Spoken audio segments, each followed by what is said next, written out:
It's time for the Artie Show! And now your host, Artie Romero! Welcome, everybody. My name is Artie Romero, and I'm with ARG Cartoon Animation. And today we're going to be interviewing Mr. Rich Arons of Gang of Seven Animation. And Rich has a very, very storied history in the animation industry, starting out in the early 1980s and working for Mr. Spielberg on Tiny Toon Adventures and Animaniacs and Freakazoid, and going on to work at DreamWorks and on features and Toonsylvania. And Rich is a writer, director, producer, animator, really very multi-talented, and now he's on YouTube. So welcome everybody, Mr. Rich Arons. Thanks, Artie, for having me here. I appreciate it.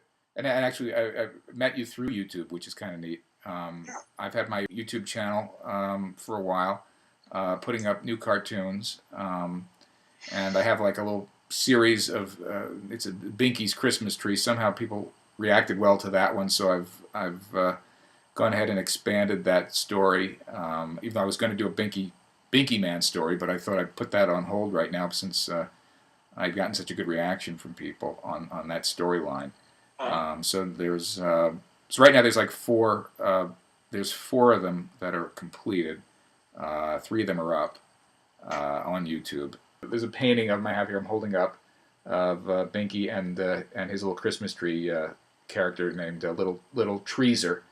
And they have their little adventures, and Little Treeser's a bit of a pest, so not to go into too much right now, but you'll have to watch it and see.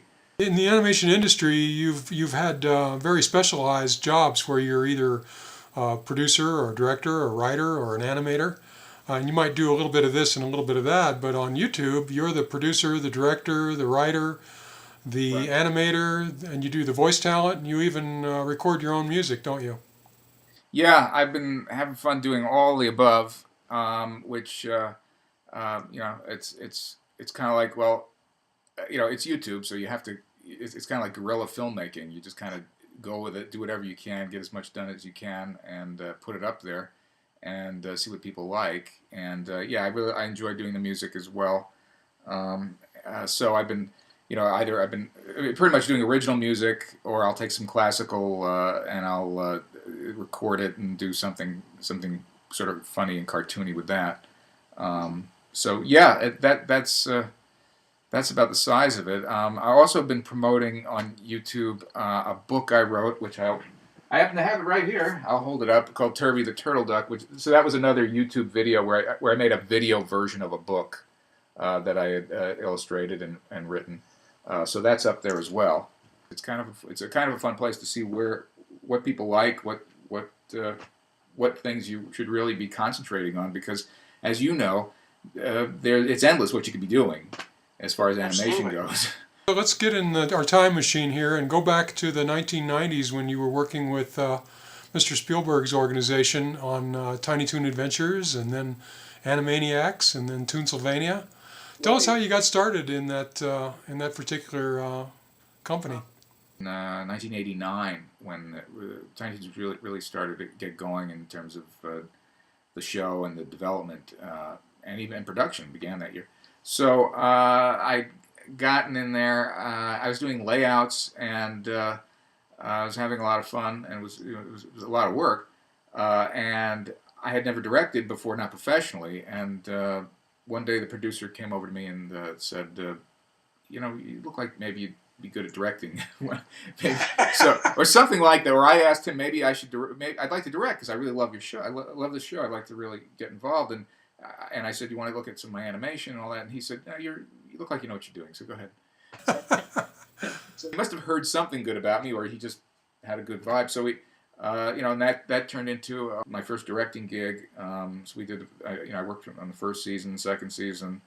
I had done a show that got a lot of recognition from Spielberg, where I did sort of a takeoff on the Pink Elephants on Parade from Dumbo. We did a sort of a satire of that on Tiny Toons, with little Albert. Instead of elephants, it was a bunch of Albert Einsteins that were like on parade, So Spielberg liked that, and so they decided to make me producer on Animaniacs. So I kind of got that was my it was sort of a big break for me there, and so I was right in on the development of the show and came up with a lot of characters, and I was involved in the art and in the personalities and all that stuff in developing the series. So we're very very proud of those. I did about 100 of those.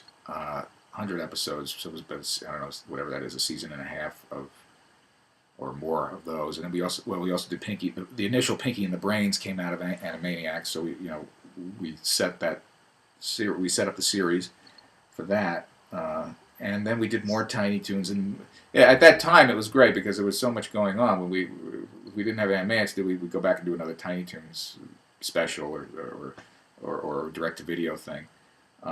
So that was a big part of my career. I mean, I really enjoyed it. Before those shows, I really didn't care about directing so much because I wasn't that excited so much about the show. Although I worked on a lot of shows before that that were good. They were successful shows, but I wasn't as excited until sort of the rebirth of Warner Animation in the early '90s or late '80s, early '90s. So, somebody's peeling out. I don't know if you could hear that. Yeah, I wanted to ask you. Might be a little bit of an off the wall question here, but did you do a show for Tiny Toons that was essentially like an opera? The whole thing was musical. Did you work on that particular episode of Tiny Toons? And I can't think of the title of it. I didn't do the opera one, but I did one of them that was all music.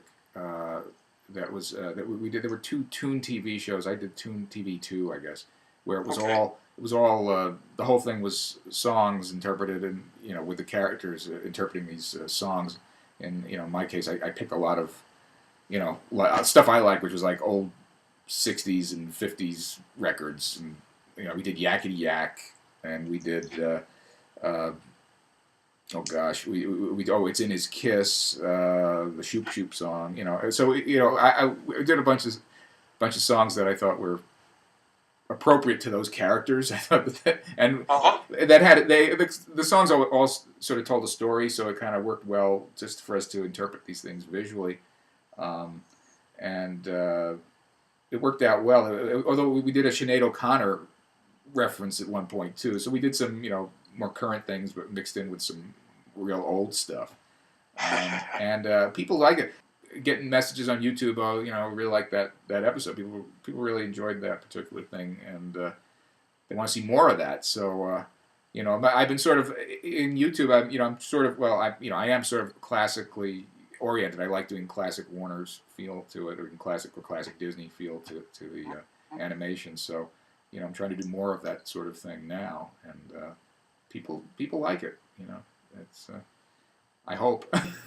Well, yeah, and when I was just watching as somebody outside the whole production, I saw it as part of the Renaissance in animation, which started in the 1980s with Who Framed Roger Rabbit and continued on through a lot of new TV series and movies and so forth, and it seemed like what the Spielberg organization was doing with Tiny Toon Adventures and Animaniacs and so forth was really part of that whole renaissance. And now we have another big revolution in animation, which is the whole YouTube revolution, and now you're involved in that as well.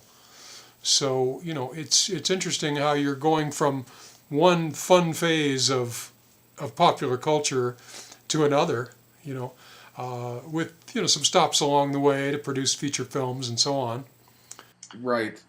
Yeah, it is interesting how this technology is sort of allowing us to be creative in new ways and sort of find new ways of doing it too, because a lot of it is like we're using these programs Flash and Toon Boom and finding ways to do to shortcut a lot of things that used to take a lot more people and a lot more labor intensive. Absolutely.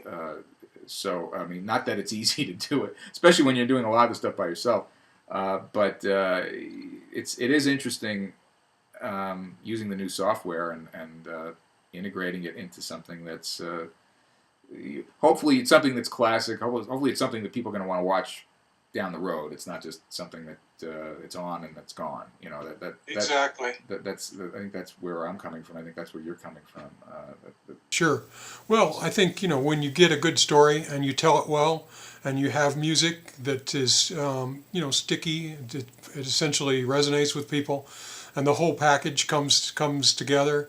It'll run on YouTube for many, many years, and continue to roll up more and more and more favorites and likes and so forth. And it is a lot of work, though. As you said, even though we have this technology today, I think one of the misunderstandings that people have about what we do is that now it's easy. Now you just push a button, and nothing could be further from the truth. We just have better pencils now. We have better paper. That's right, and the nice thing about this is that you get this immediate feedback from people that you don't get when you're working on a series. It takes a while to get the feedback. You work months and months getting something going, or with a feature. I was just on a feature for 3 years, and the thing is still in production. So you won't get your feedback from the public for a while. Whereas here, you're people like something, they don't like something. You find out pretty quickly, and absolutely, and just by your views. And it's nice because it's kind of like short cartoons from the 30s and 40s, where they would, the animator could actually, the director could actually go to the theater and watch people react to his stuff. Like Tex Avery used to do that. Go to the movies, find out what people liked, and then he'd go back and do more of it. He'd find out what people didn't like, what they didn't like, and he'd do less of it. So, fairly quickly he developed, what the speed of things should be, what the speed of the gag should be, what kind of gags people like the most. So this is getting more in that direction, I think, of where you get more immediate feedback, more gratification, because you actually can see people. You actually get some people reacting. Some people even send you a video, as you know, they'll send you a video saying, "Well, I like this, I didn't like that," So which is really cool. I mean, you want them to like everything, but if they don't, at least, well, okay, now it gives me something to think about here. I can fix this. I can do that. All right. Well, we're running out of time, so I want to just have you tell us about your channel, how you can find it on YouTube. Okay. It's just Rich Arons, RichArons channel. And if you have trouble there, you can go to richarons.com, because I link it back and forth. I put all the YouTube stuff there on the website as well. Okay. And I've got artwork there too that people can look at, and if they're interested, they can contact me about that. Well, thanks, Rich. Appreciate the interview. All right, thanks, Artie. It's a pleasure.